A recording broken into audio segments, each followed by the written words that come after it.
Hello there. Once again, you decide to take another revealing peek back into history. What famous date shall I set it to today?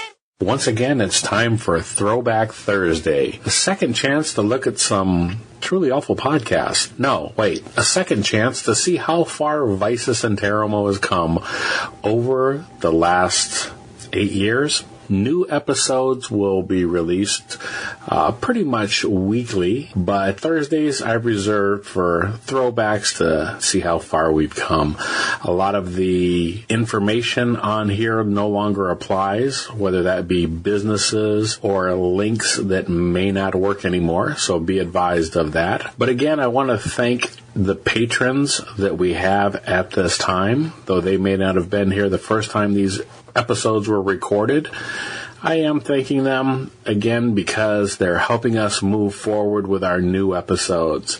And those are patrons such as At Lonely Bob, Big Al V, and Goldafish. In the meantime, I hope that you enjoy what you hear.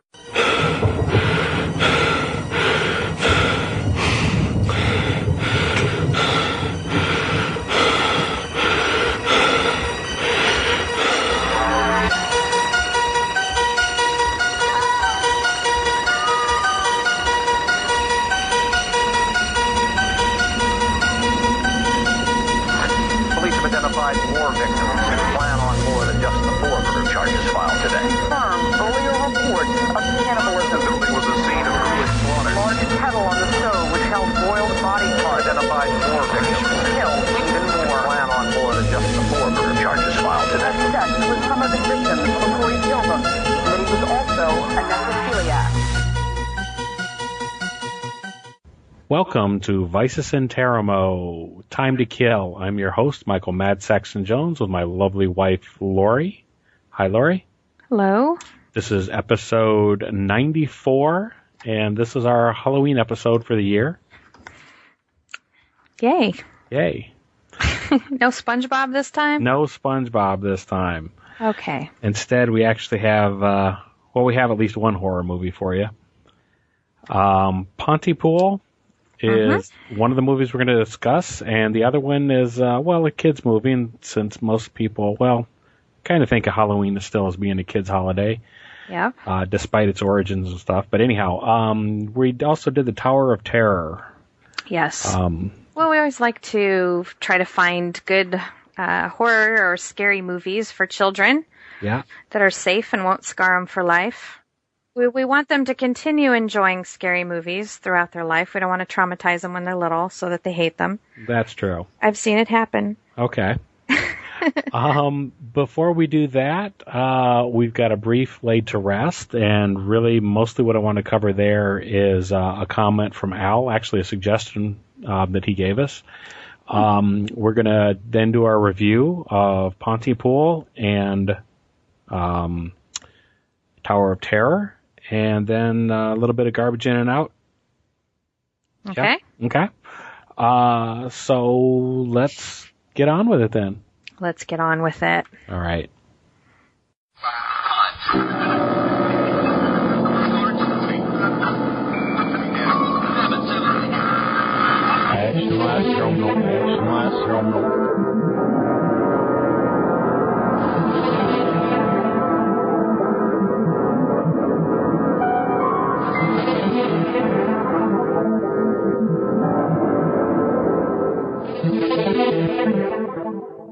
Welcome to 30 Minutes to Kill. You sounded a little lost. I'm a little out of it. It sounded like, it might just be me though. I might be hearing you in slow motion. Nah, I'm just kind of... It sounded like you were getting slower and slower and I don't know. I got distracted. All right. Aw, get the ratty. Yes, that's a rat. Rats like cookies. I see that. Okay, so from Al, we had the suggestion of checking out, after last week's episode, The Devil's Backbone, he suggested we should check out Kronos, and that's definitely one that I wanted to check out from 1993, which is another one of Guillermo del Toro's books. movies. I'm saying books now because we just visited a bookstore. Yes. On the way home here. We finally have a bookstore in the area, though I'm not sure. It seems to cater mostly to mystery and science fiction. So I'm afraid they maybe have narrowed their scope a little bit too much. I don't know. It's all science fiction, horror, fantasy. Yeah, there's nothing. Nothing else in there. Nothing else. Yeah, which is great. I love it, but I'm afraid that it's not going to be. Yeah. I don't know. I'm worried. They've opened up just this last month, and I don't know. It's pretty dead. We were the only two people in there for a while. Yeah, and the one lady wandered in and looked around and wandered back out. Way back out. She's probably like, where's the romance novels or where's the Harlequin romance? Or just the drama, where's just the, I don't know, whatever. Fiction. There's no magazine racks or anything. It's very, very specialized. Yeah. But I bring that up because I also saw Guillermo del Toro's books there. Oh, cool. So I know he's done a couple of books that are probably worth checking out. So anyhow, Al, thanks for the suggestion. We will be adding bonus to our list. I don't know if we'll review it, but I definitely want to watch it. So that looks promising. So maybe if anybody else is listening, has seen it, or cares to comment on it, swing by the Facebook page and leave us a comment. Let's get on with Pontypool. Unless you had something to add for Laid to Rest. No, I don't. Okay.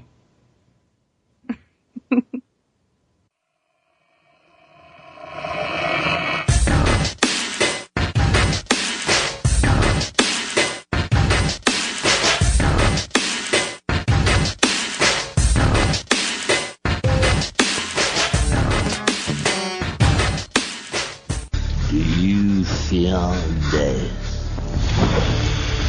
Do you feel that dark abyss? All your deeds laid bare, all your sins punished. I can offer you an escape. Okay, Lori, so Pontypool, what, first of all, I want to ask you what you thought about it, but let's start with what the movie was about. Okay, well, these are terrible synopses that people wrote, for We these. should really do our own. We really should, especially for this one. Yeah. Netflix, here's what they say. Valentine's Day is anything but ordinary for radio shock jock Grant Mazzy after he runs into a crazed woman on the way to work.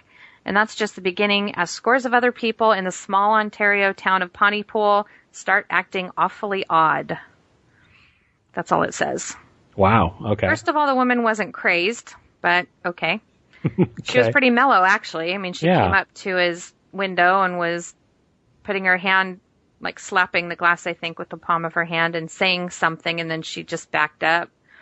Yeah, so not exactly crazed, but okay. Anyway, that's what Netflix had to say, and Internet Movie Database, so disappointing because all it says is a psychological thriller in which a deadly virus infects a small Ontario town.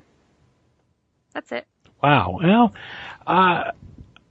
I guess between the two, I don't know. Between the two, it's still a little weak, but at least you get the idea. We know where it is and we know what's going on, sort of. Yeah. Well, I think that is part of the charm. I guess the less you know about this movie, maybe the better off you are. I don't know. Yeah. All I knew was apocalyptic, zombie, like that was all I really had in my mind. Mm-hmm. I knew we'd seen the preview for this a couple years back, and I just remember lots of snow, lots of just very desolate feel, and this man who is like I said, describes him as a shock jock, I guess. Yeah, he's working in this tiny little radio station out in the middle of nowhere. I guess that's because he got booted from all those other jobs. I guess so. Yeah. And apparently there's a book out and it's awesome. I'm reading on here that, on the reviews on Netflix, that a lot of people had picked up the book and read it and thought it was awesome and couldn't wait to see the movie. And they liked the movie just as well. But it sounds like the book has a lot more background information. You learn more about the characters and everything. Okay. The movie just kind of drops you in. It starts with Mazzy on his way to work, as we said, and you can't really see much of anything. Total storm, white, just wind, snow. And then there's the woman who comes up to his door and then wanders off, and then he goes on to work, and then it pretty much just takes place in the radio station. Yeah, I think they made excellent use of limited location to give a real claustrophobic feel to this. Yes. What general impression? Did you like it? You didn't like it? What were your... Oh, yeah. Oh, I liked it a lot. Liked it a lot? Okay, yes. Cool. I liked it just from the standpoint of the stuff that he was talking about. He started off with posing a question that I like. I've tried to talk about it before on the podcast and butchered it by not putting it as succinctly as he did.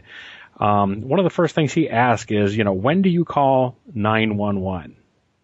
I mean, there's other things going on and stuff, but this is like a small point that stood out to me. And I've always talked about, when do things go so bad that like you really realize you're in trouble? Like, what situations have you ever been in your life where it's like, you know what?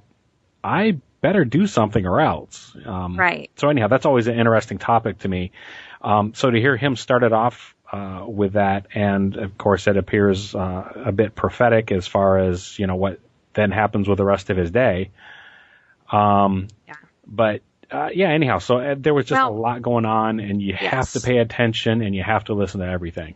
It's written very intelligently. Mm-hmm. It's a smart movie. Mm-hmm. It's not a popcorn movie. If you're looking for action and gore, and the scariness is absolutely there. It was for me. It made me really uneasy, and I was like, what is going on outside? We'll talk about that a little more, but it's definitely not, a big wild adventure action, It's not like that, and it's not a gore fest. It's not, there's a little bit of, there's one scene that's maybe a little disturbing, but it's not like nonstop gore. You think zombie movie, and I was prepared for, the ripping, the tearing, the blood, the flesh, but you don't see anything like that. Yeah. And you said zombie movie. Is this a zombie movie? Not really, not in the traditional sense. I mean, right. Yeah, they're not. It's okay. Infection is, I don't know. Yes. Yeah. Okay. I was going to say we need to back up. I'm using the term zombie. I don't think they're zombies because to me, zombie is the living dead. That's right. These people are just sick. It's an infection movie. I'm just using zombie because that's what everyone keeps describing it as. Oh, it's a zombie movie that takes place up in Canada in the middle of a storm. Yeah, so that was all. I'm saying that's all I had to go into it with. Right. So I was ready for a zombie movie.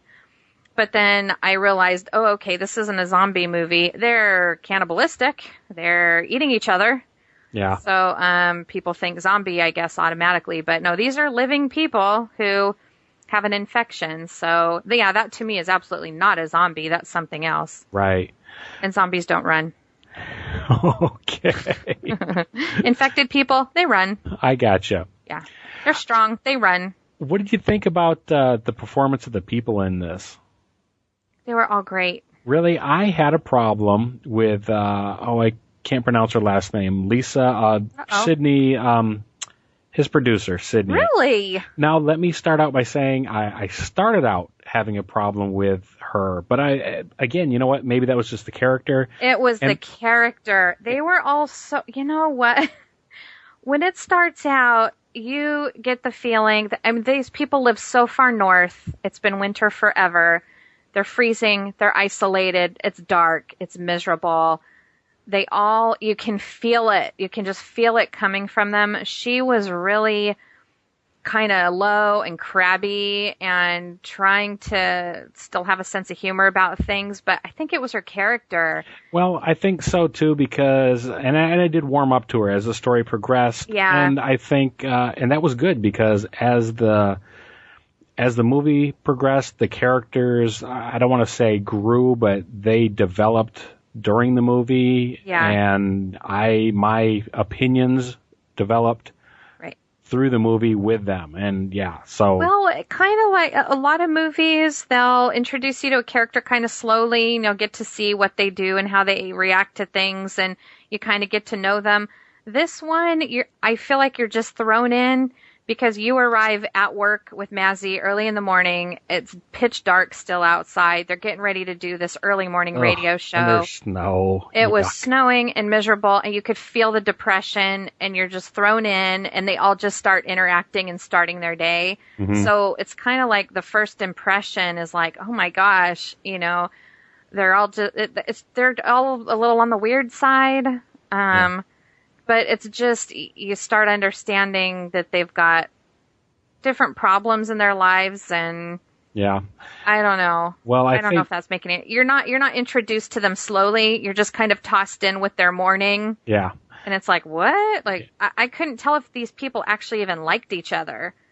I think they did. I think there was a little bit. No, I mean, just first off, in the beginning, right. It's like, what, do they have issues with each other? Do they hate each other? What's going on? Yeah. But they don't. It's just, they've all got their problems, and they're all depressed. And the radio show host, Mazzy, he's new. I don't know how, I was kind of reading a little bit about someone who had read the book, and they were talking about, like, I guess they give a little bit of his history, the other jobs he'd been removed from and stuff, but he finds himself working out in a place I think he's really not used to, and like the winter's gotten to him, and he's totally depressed, and he's going stir crazy.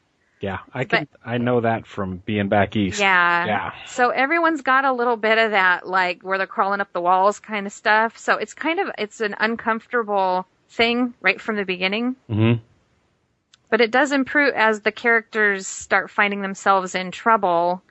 They absolutely, you can see that they do have relationships, and they do all like each other. Yeah. And it's Valentine's Day. You find out later, Mazzy he gave Valentine's cards to both the ladies he works with. Yeah. So they obviously have a good rapport and a good relationship, but you're tossed in, and it's just like a grouchy, cold, dark morning, and it's like, we have a job to do here. Very interesting. Yeah, I did. I found it interesting, too, with the whole broadcast aspect of it, or, well, kind of a narrow cast since they were so local. Mm-hmm. But I enjoyed seeing that and seeing how it worked. And what would you recommend? Would you recommend this film, or what would you give it? Oh, I would totally recommend it. Yeah? But, I mean, unless you're just, if you're a popcorn movie person and you want the entertainment and you don't want to think too much, this is not the movie. Yeah, true. Absolutely not. Because it's slow, it's subtle, but you have to listen to what they're saying and really pay attention. And if you do, I mean, you're rewarded for it. Because nothing affects me anymore, hardly ever. So I really love when a movie can make me feel something. Mm-hmm. And I was really, it was scary. Well, I'm glad, because we kind of threw it on early in the day, and I was thinking that this was going to be a scary movie, just from the little bit that I had heard from a couple other podcasts covering it. And you didn't think it was going to be scary at first, did you? Well, I didn't know. I honestly didn't know much about it. Yeah. Well, I'm glad that you were. I'm glad that a lot of times zombies still bother me, so that is one thing that can get me. Mm-hmm. You know what I mean? It's kind of funny, actually. The serial killers, the monsters, whatever. But zombies still kind of can get it, because I think it's just the very thought, your friends and neighbors, your loved ones, suddenly wanting to bite the flesh off your bones. That's ew, you know? So, I mean, I was hoping that it would get a rise out of me or do something. I'm glad it did. Yeah. And it was, but the thing is, all of the worst parts, the worst meaning the best, all of the most scary, tense moments were in the first half of the movie or 3/4 of the movie before you even see any of the so-called, the townspeople. I was going to say the so-called zombies, the infected townspeople. Yeah. Because you don't see much of them. The majority is in the studio, and they're stuck out there, and they're getting just little phone calls from here and there. They're just hearing crazy little bits that people are calling in and saying what they're witnessing.